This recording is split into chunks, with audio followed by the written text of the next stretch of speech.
Welcome to worship at Mosaic. We're glad you're here and we're honored to have you join us. You are welcome in this place, and we hope that this time of worship helps you to love Jesus more.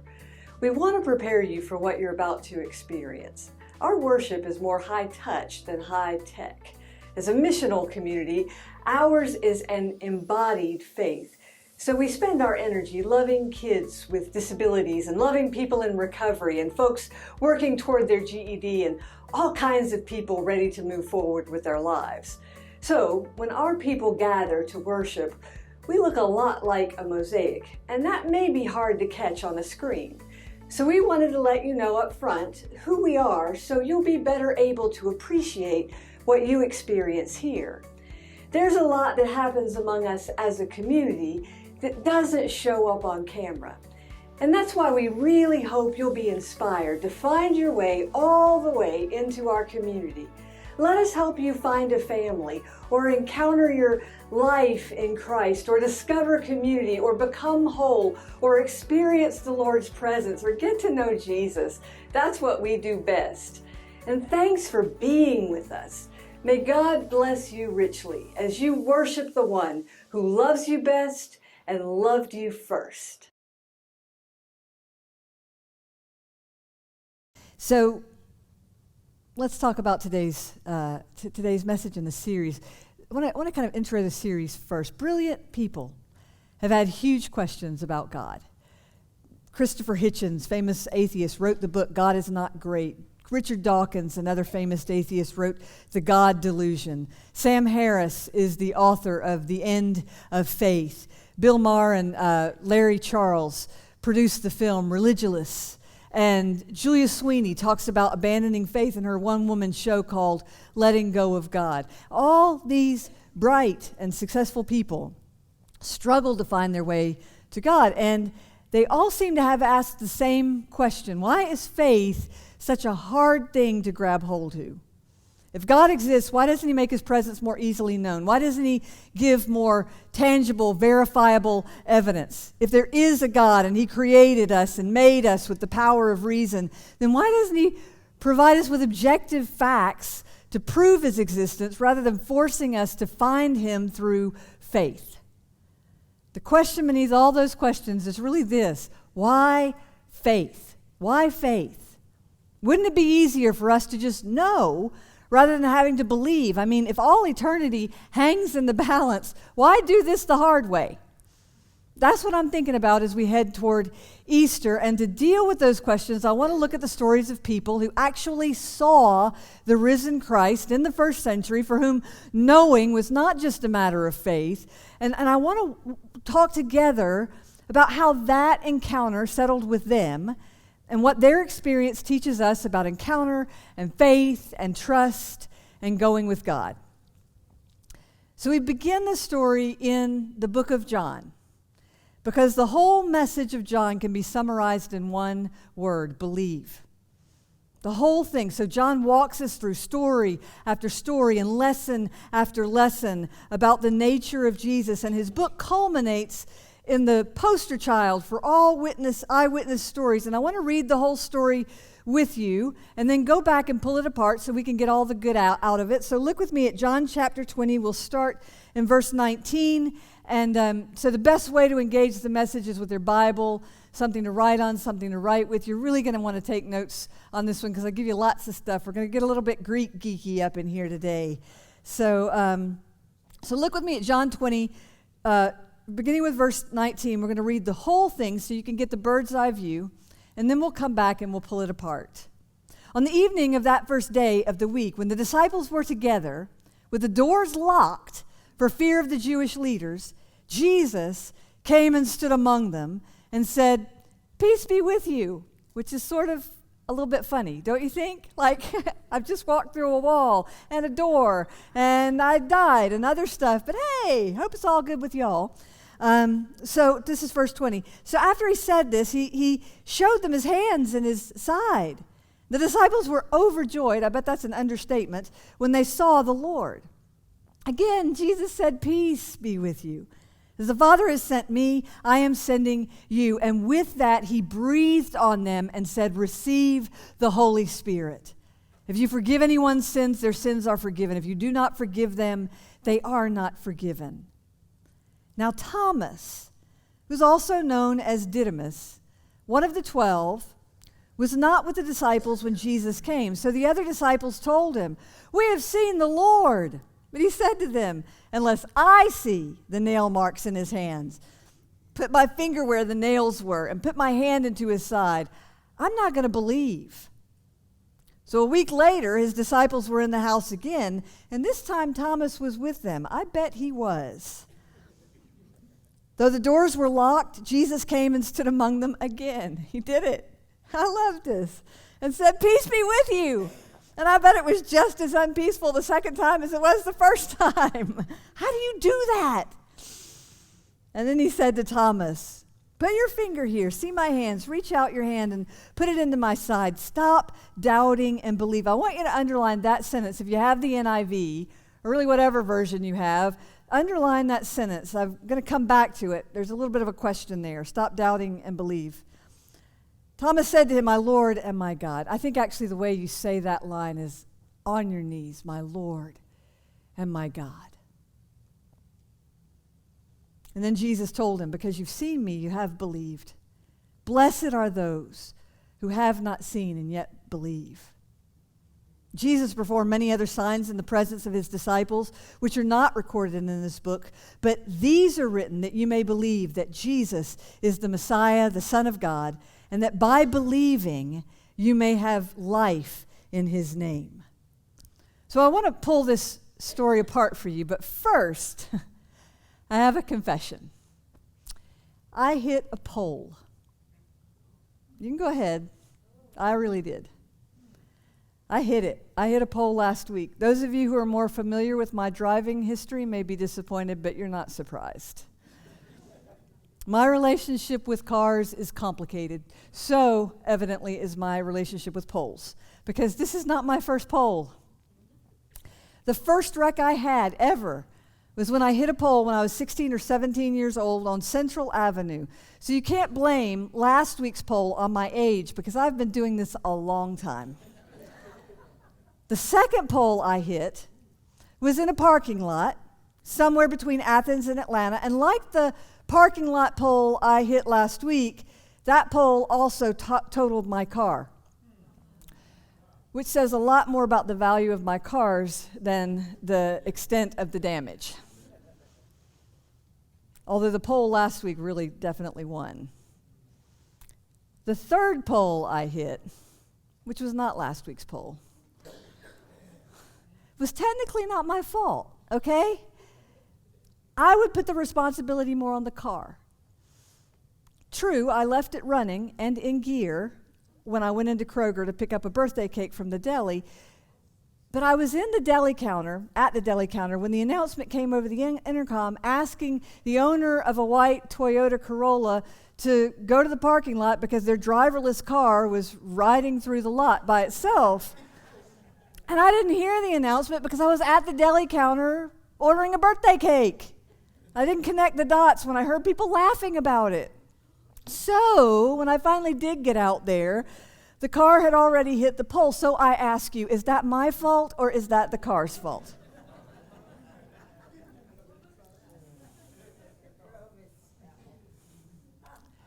Last week, after I hit my fourth pole, I love that, wow. Not making eye contact with me as they say that. My sister told me, you are Polish. Go ahead and laugh. I don't know why I'm wired the way I am. I don't know. I've always said that stress for me shows up in my car or my bank account. One of the two is going to get messed up when things get rough. But here's something I learned about poles. They don't move, especially parking lot poles, because they have these big concrete bases, because I'm not the only person who hits a pole, people. They've learned. That one last week really did a number on my car. It looked like I ran into a semi, But it was just a pole, and I wasn't going fast. I was in a parking lot, and just so you don't wonder, I did not have my phone in my hand. I did this all by myself. Poles don't move.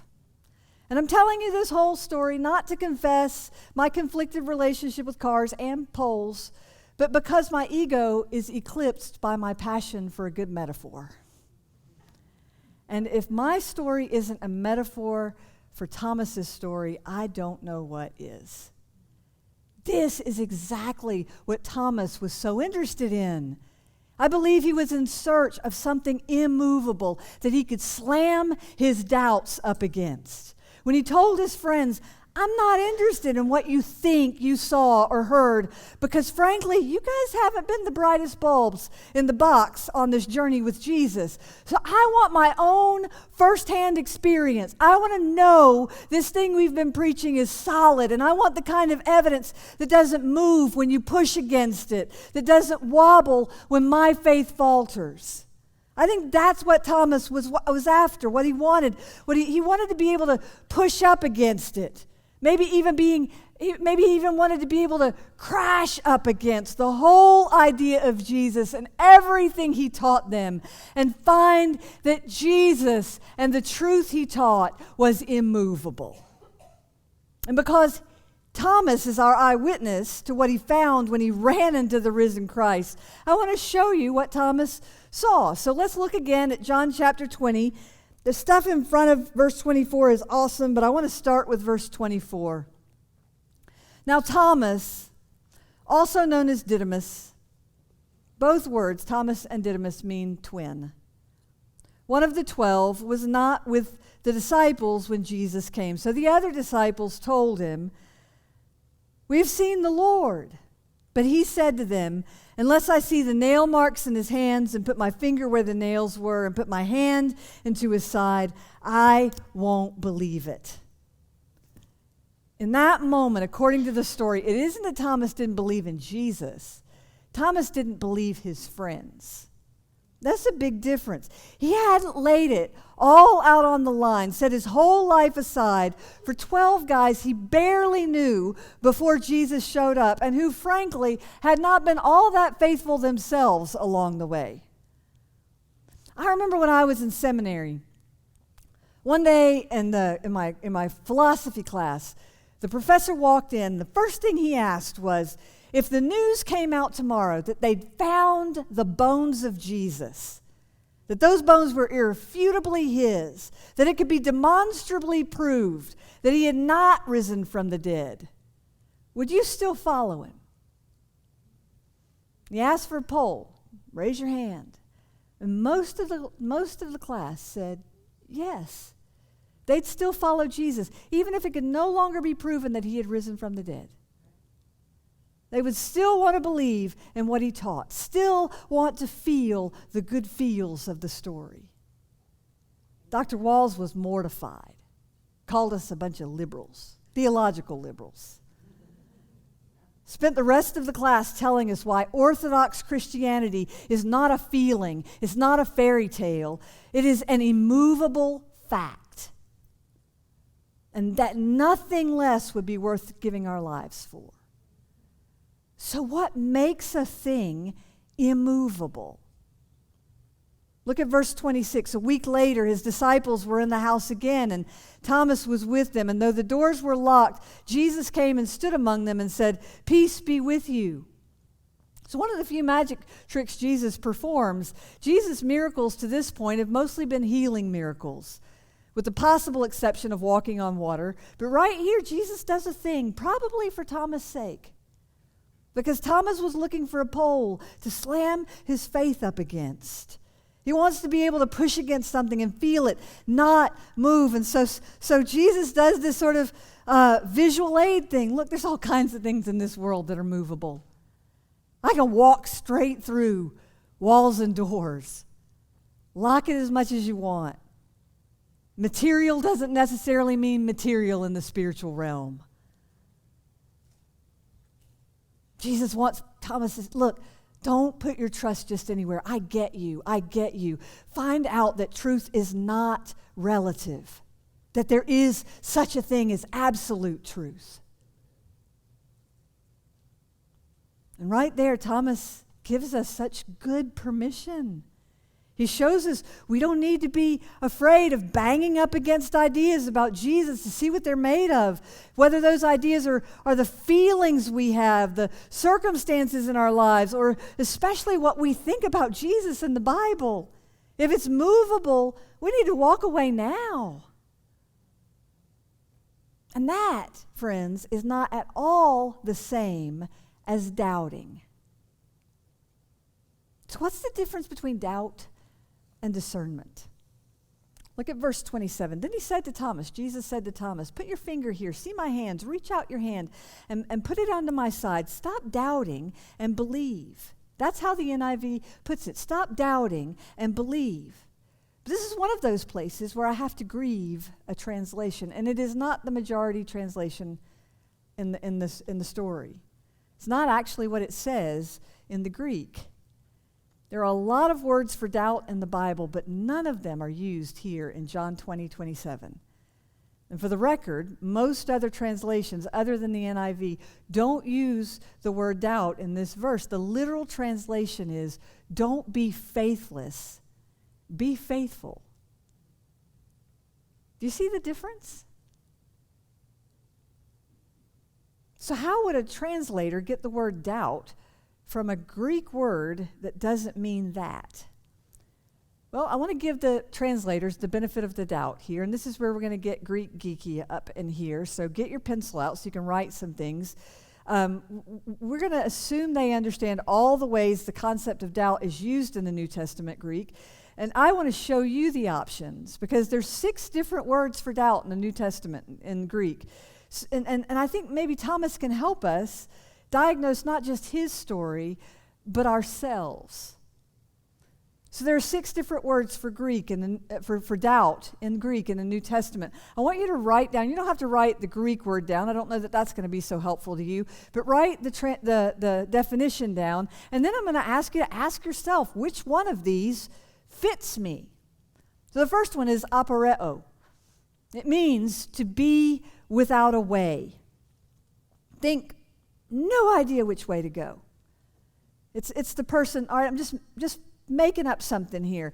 You're in a parking lot, and you're driving down the parking lot row, and you're looking this way to decide if you're going to go that way or not, and you decide, no, I'm going to go the other way, but without looking, you turn, and the pole is there before the row ends. It's like that.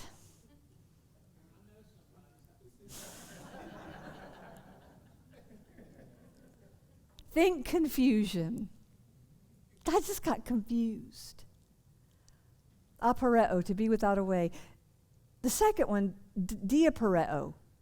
It actually takes confusion to another level. It's to be thoroughly perplexed, all the way to despair.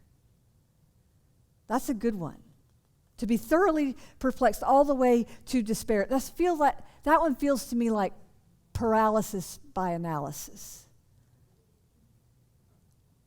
The third one is dyskrino. It means to differ. This isn't weakness, but lack of faith. It's not a weakness. It's just it's probably what Hitchens had. One of the atheists I was talking about. It just thinks skeptical, at least. And number 4 is distazo.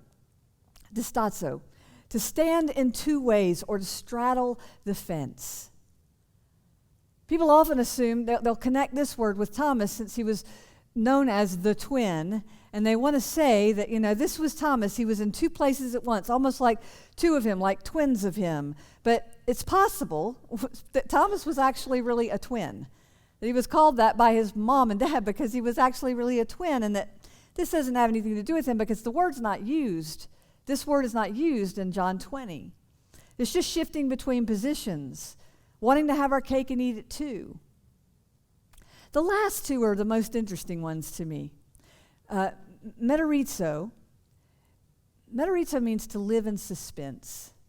It has the sense of both hope and fear. If you mix hope together with fear, it's like awe. And here I am, a prisoner of hope, and now Jesus has walked through a wall and come into me in my prison, in my grave, and I'm in awe of that. And the sixth one is Suchen. It's a hard one to say. Suchen. It means to raise the breath or to lift the soul. It's the kind of suspense we feel due to lack of light. Like you're walking through a room and the light's not there and you don't know what's next, and then all of a sudden the lights come on and it's a surprise party. There's that sense. It takes your breath away. So I have a sense that those last two words, metarizo or Suchen, are more expectant than doubtful.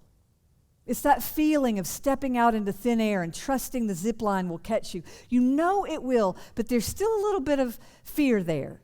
It catches your breath. And metarizo or Suchen, both of which are words used for the word doubt, it's the sense that faith is something I have to stretch toward. So I have a decision to make in this moment. Do I stretch or do I shrink back?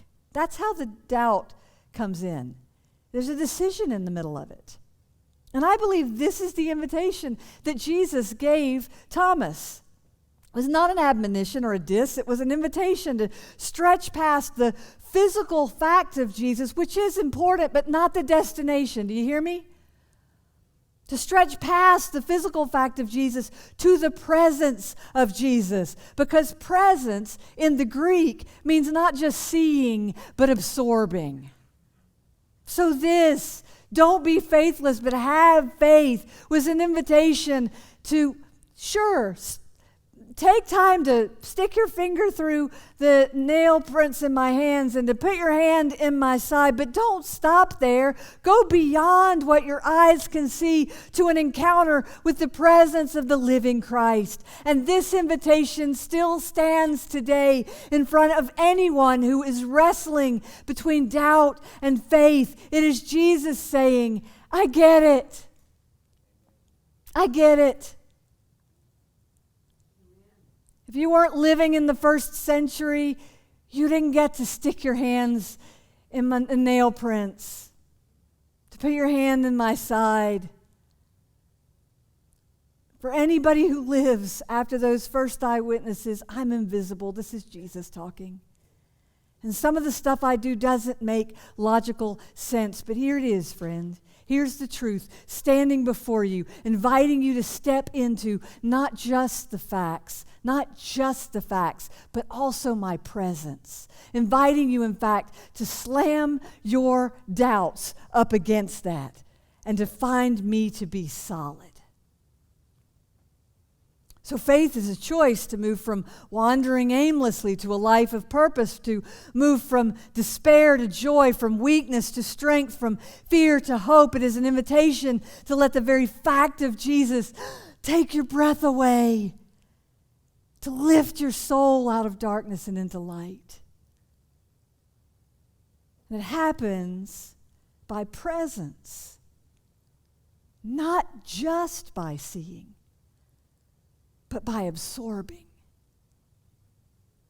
That's the choice Thomas was given and the invitation, and you can hear him breathless, stunned, completely willing to take his stand on the Jesus side of that fence.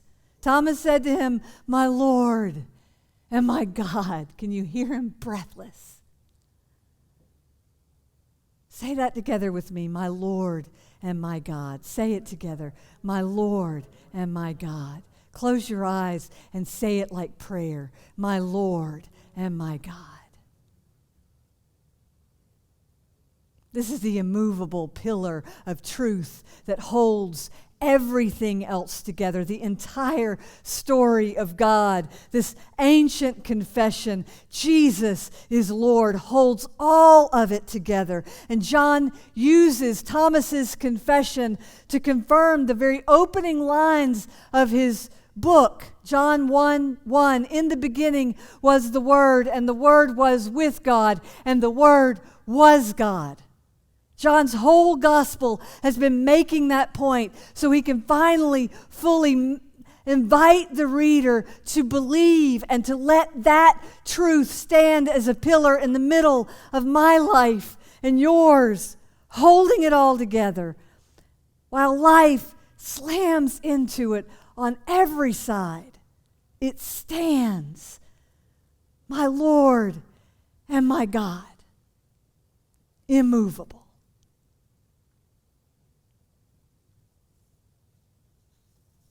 That's why I hit a poll last week. I have too many things slamming, coming at me from every direction. Seems like everyone in my inner circle is moving or has moved, or their lives have changed. The whole denominational thing. I'm having to admit that change rattles me. My Lord and my God. My daughter and her husband and daughter moved to Houston last week for the sake of a call. But it meant for my daughter leaving her dream home, dream town, dream life. And I know that God called them, but I'm her mama. Do I lean in or shrink back? My Lord and my God. My husband and I have found that retirement is a little bit harder than we thought, and now he wants to be a trucker. My Lord and my God. My denomination is falling apart, and the pain and anger of so many churches and pastors swirls all around us. I don't understand why there's so little grace, so little understanding for people who can't move beyond the immovable pole of the gospel. My Lord and my God. I killed my car this week. Hit another pole. I don't understand why State Farm still insures me. If you're watching State Farm, that's my last pole.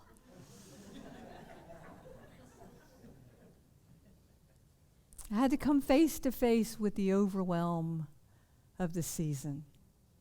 My Lord and my God. When things are tough, where is the blessing in believing? Jesus told Thomas, verse 29, because you've seen me, you've believed. Blessed are those who have not seen and yet believe. Right there, Jesus gives you a blessing. Jesus spoke blessing over your life while he was still in his mortal body, well, his resurrected body. Blessed are you who have not seen, who didn't get the chance to be there, and yet you still believe. What's the blessing in believing when we can't see the road ahead, when there seems to be more doubt than belief? Blessing is not just for first generation witnesses. I think Jesus is telling us that the real gift is not seeing Jesus walk through walls. The gift is encountering his presence. Trusting the eyewitness, but encountering his presence myself. This is what drove Thomas to his knees. He encountered big T truth, head on.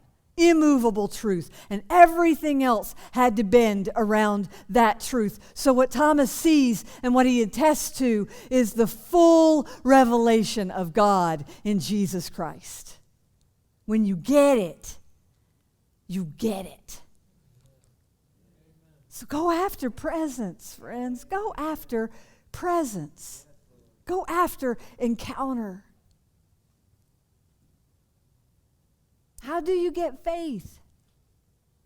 Verses 30 and 31, Jesus performed, this is John's this is the high point of the story. There's a postscript in chapter 21, but this is the high point right here. Jesus performed many other signs, not miracles, signs, in the presence of his disciples, which are not recorded in this book. But these are written so that you may what? Believe that Jesus is the Messiah, the Son of God, and that by believing, you may have life in his name. A sign is more than a miracle. A sign is an invasion of supernatural that changes our understanding of what is true. It's not just facts, it's revelation. It points to something beyond itself. That's what we're after. So how do you get revelation? How do you get revelation? You get it by faith. And how do you get faith? Ultimately, faith is a gift, but there are some things we can do to make faith, to make our climate more amenable to the gift of faith. I want to give you 4 and we'll close. First, be honest about your questions. They might make your friends nervous, but they don't offend God. The very fact that we ask them shows that we want to understand. In fact, Thomas shows us that faith is often built in times of questioning. Lee Strobel counsels people to check for emotional roadblocks. So when you ask these questions, ask yourself, what's standing in the way here? What causes me to question more than believe? For instance, some of us have had pretty dysfunctional relationships with Christians or with the church. Someone somewhere soured you on the whole relationship with Jesus thing. And what you need most is to be honest about that so God can heal that hurt. If you had a difficult relationship with your father or a parent figure in your life, that can also be a barrier to believing in God and trusting in faith. Or maybe you've got theological hang-ups. It's hard for you to imagine that Jesus is the only way, or that there's a world beyond this one. If those are your honest questions, ask them. James says, if anyone needs wisdom, ask. The second thing that you can do, begin reading the Bible for yourself. As Dave Ramsey would say, go after it with gazelle-like intensity. The Bible is a place where God engages us at the point of our reason. So if feelings are not your thing, the Bible is your thing. Are you reading it? Are you crying out for understanding as you read it? If you've never picked it up before, or it's been a while, then I suggest you start with the book of John, whose whole message is believe. And if you need help getting a reading plan for John, we've got a 3 steps forward a card with your name on it. See Chris, he'll get you one. I'm hoping they're out there on the welcome station, but if they're not, you'll get me one. Yeah. The third thing, if you're looking for faith, pray for it. Jesus said, Matthew 7:7-8, ask and it will be given to you, seek and you'll find, knock and the door will be open to you. For everyone who asks receives, those who seek find, to those who knock the door will be open. And you say, but I've been asking. And that's what that passage actually tells you, is keep on asking then. That's very much the literal sense here. Keep on asking, keep on seeking, keep on knocking. It is possible that it is God who is not missing but us. So keep on asking. Keep on seeking. And in the process, you may find your roadblocks. And then finally, when you've done everything you can do, wait on God. It isn't always about what we think or feel. You know, sometimes, as Augustine said, we rest patiently in the unknowing. I want you to write that down. That is beautiful to me. Can I rest patiently in the unknowing? Because there are things that will always be mystery. Can I rest patiently in the unknowing? Because some answers come only through a spiritual knowing that the Bible has chosen to call faith, and some answers come only at God's pace.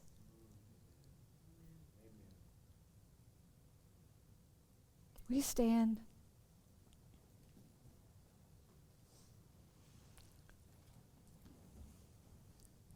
So I wonder what the things are in your life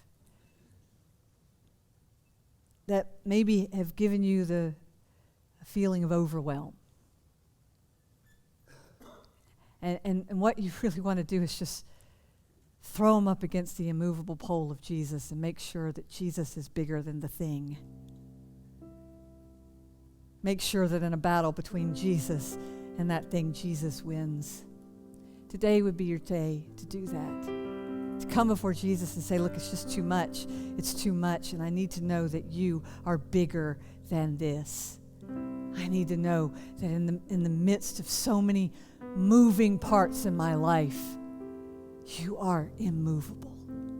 Give me faith, my Lord and my God. maybe you need to come into this time of prayer and just admit, God, I have waffled in my faith, and I've probably not done my part here. I've probably pulled back a little bit too far.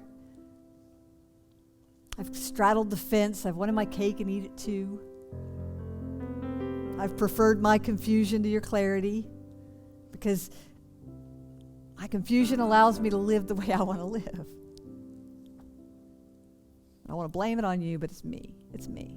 It's me. My Lord and my God.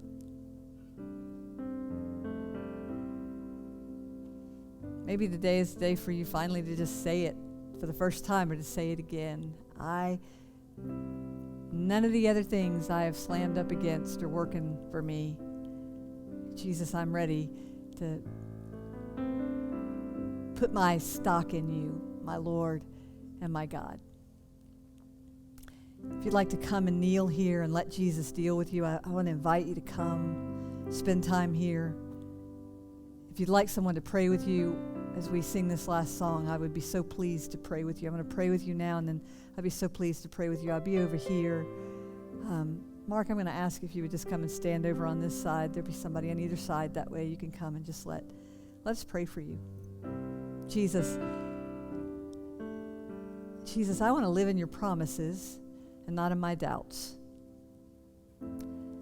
I want to trust what I cannot see, because somebody saw it. A lot of people saw it.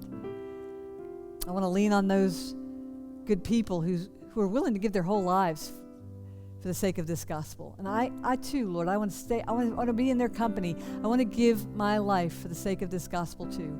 And so, God, I confess my doubts, my wanderings, my worries, my fears. But I also, God, want to confess my hopes. And I want to lean on your promises. And I want to be able to stand before you today, everything that I bring with me, and say, my Lord and my God, my Lord and my God. Amen.